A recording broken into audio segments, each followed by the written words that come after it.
We're going to start off with 4th and 15, and the Patriots are running streak.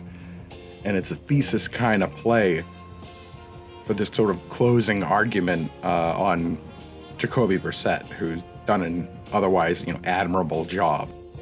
And what if we just want to look at this as that we've done this with Drake Maye. This is streak, at 4 verts of variation. We're going to have a couple of option routes on the outside and a read route over the middle.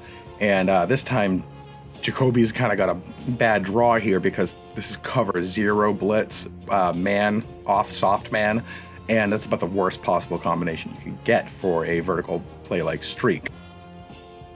Which brings us to this sort of noticeable aspect of Jacoby Brissett's plays, this sort of lack of escapability, because that's oftentimes how people are going to counter this, is maybe escape out the side right off the bat rather than setting up for a hit. And then try and maybe open up a throwing window if Henry is where you're going to want to go. And I don't know how Alex Van Pelt coaches this. The normal read is going to be inside out again from Kendrick Bourne over to Kayshon Boutte and then back to Hunter Henry.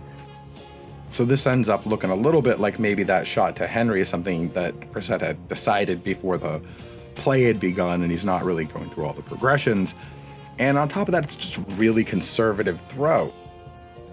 Because like at 4th and 15 with less than a minute left, if this isn't a time to take a chance, I don't really know when in football games you're allowed to take chances. This throw is sort of put where maybe a superhuman play by Henry gets it there, but my preference, if it's not going to be escaping and trying to increase that window, it would be to throw this to Bourne and let this natural pick kind of play out and maybe hope for the best. But it was far from all negative for Jacoby Brissett. We saw some improvements. Here's a play that we've seen before, and it's a play action look. And Jacoby sort of rescuing a play, something that he hasn't really done the best at this season. And we've covered this exact route before with Jalen Polk. Bill Walsh used to call it a middle route. I think people call it like a bottle or a throttle now, maybe bottom middle, because it usually comes under a deeper cross. And it's another sort of read route where, Polk is going to move up over, usually on C-gap, and present himself to the quarterback and then read leverage inside or out. Now, Jacoby's not on a bootleg here. People will call it a bootleg, but it's really a repositioned launch point. So this would be a B-gap launch.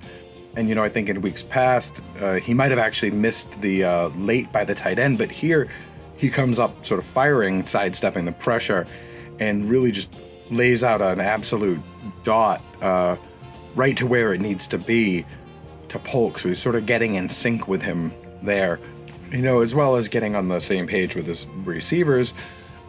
He's sort of taking a little bit more authority over the offensive line, and we've seen him more active before the snap, especially with Nick Leverett and Andrews. I noted that right away. And here's, a good example, him canning a play. Whatever look they had put in before that probably isn't a match for cover 2. Jacoby gets them into a conspicuously good cover 2 beater with this double slant flats on the outside with a go out to the field. But not only does he get them into the play, it's very well timed, like a lot of his quick game elements are, and it comes up firing to Demario Douglas, which is just really positive to see this 18-yard gain on a guy who, spent the first 3 weeks on Alcatraz when it comes to Jacoby Brissett throwing. And, I've noted before that we've seen Drake Maye sort of excel at canning and IDing some of these things, even at a very early stage. But you wonder, maybe you're going to miss some of this with Brissett not being in there. And here's a throw that I expect that they might miss a little bit on, and it's a sort of outside hitch. So the player they're running here is sort of a spacing element with an under. It plays out like hooks on the right or hooks trips. And you can just see Jacoby is just got instant stunt pressure in his face. And, like a champ, the guy is tough as nails, just takes the hit and delivers this strike to K Boutte. And it really is just a kind of positive Jacoby Brissett rep that you may or may not miss out on with Drake Maye in there. as I started that first play that I said was going to be a sort of a thesis play, it's not all positive with Brissett. He's now, the backup quarterback, and it's for a few reasons, and we're going to look at some of them right here. So we're going to be looking at a mesh spot variation that's going to send the tight end in motion across the formation to rat out who's in man and zone, and it's a perfect point to bring up one of the big misunderstandings about Jacoby Brissett. He is a smart and cerebral quarterback, and he's not a great thinker on his feet, at least not on tape for me. And he relies a lot on this sort of pre-snap intelligence to feed how he's going to treat these plays. And we'll see why on this iteration of mesh spot. It's going to start with a wide, a tight end to the flat, and under a second over that's key to linebacker depth. And above that, you're going to have the sit or spot route, which is going to be an eyes to the quarterback type of route. So what is this motion by Hunter Henry telling the quarterback? Well, you notice that there's an alley defender that follows him. So this is going to tell the quarterback there's a high likelihood that the defense is in some kind of man coverage. What you're actually seeing is the defense sort of realigning side to side because the cornerback and the safety both kick back out. Now, you're in a form of cover 3. Go back over here, you're in man. If he goes back to this side, you're dropping into actual cover 3. Now, if they were in man coverage, Brissett would see a high likelihood that that outside corner would follow the wide receiver on the over. But what's actually happened is that you now have a cornerback and a linebacker who are both sort of keyed towards the flat. So you now put your running back in a 2-on-1. But on top of that, because you sort of relied on this pre-snap read, Brissett's sort of telegraphing where he's going to the ball. I mean, it's almost not at NFL speed when you watch this play out. Now, if you're up against match, I think you probably want to go to the backside, where you've got this almost sort of flood effect going on with the flat and the over. It'd be difficult for them to get two defenders or get a numbers advantage on that side. But Jacoby had already made his mind up. It really just goes to how predictable the offense sort of become given his sort of narrow skill set. And this is an aspect that you can pick up watching the film week to week. His opponents are really expecting the ball to come out to the halfback and triggering down on it. And again, this sort of difference between what you see pre-snap and then reacting to what you see post-snap showing up as a sort of weakness in Brissett's holistic game happens again here when the Dolphins show him too high. Now, the play the Patriots are going to be in here is going to have a fade to the boundary.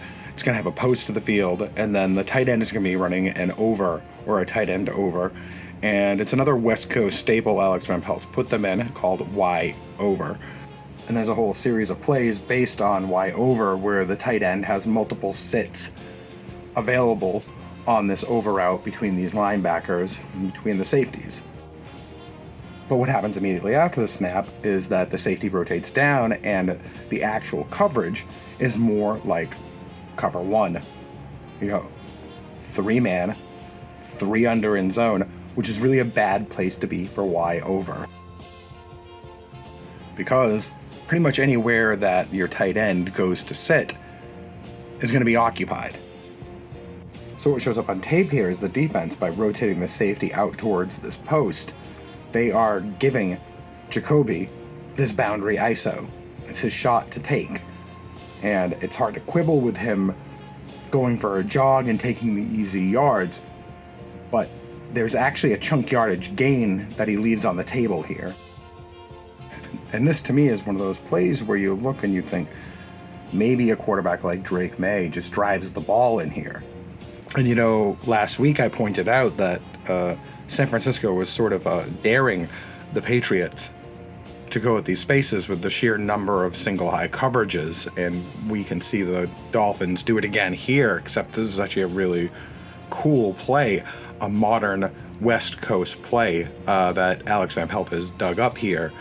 I think in the Andy Reid family would call this the flanker arrow.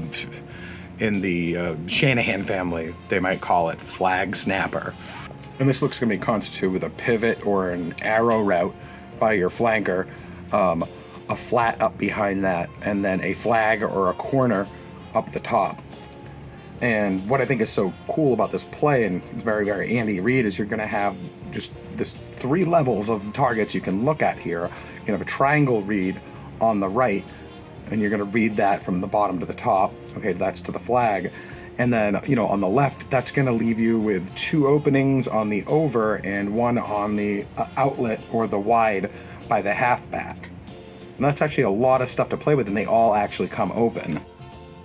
And you can see that as the play unfolds into what's essentially a double over, that this eye candy gives you not 1 but 2 levels that you can attack at based on the indecision of the safety.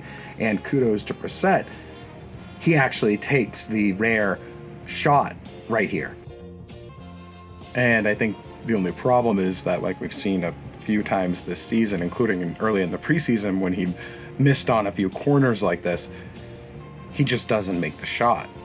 Which is why teams like the Dolphins appear very, very comfortable leaving a single safety back there patrolling.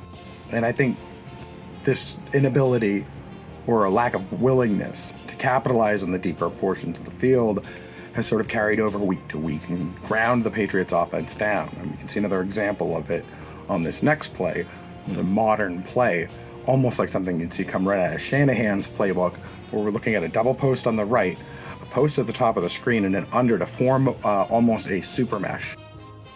Now this is heady stuff, this is modern stuff, and this is some shot-taking stuff. And what they show Jacoby before the snap is this too high look, where he's going to think that the strong safety is going to be carrying that outside post, or at least carrying that quarter part of the field. But what the defense is actually in is in a version of quarters, where that strong safety is tagged in man to the number 2 receiver on the inside if he crosses. And because he has to carry this crosser, cut this crosser all the way over, this is actually going to leave a hole for a shot to Jalen Polk on this post. But because Jacoby takes this conservative, sort of safe road, and he takes what's in front of him immediately, you end up trading a potential touchdown to Jalen Polk for another running back getting his clock clean behind the line of scrimmage.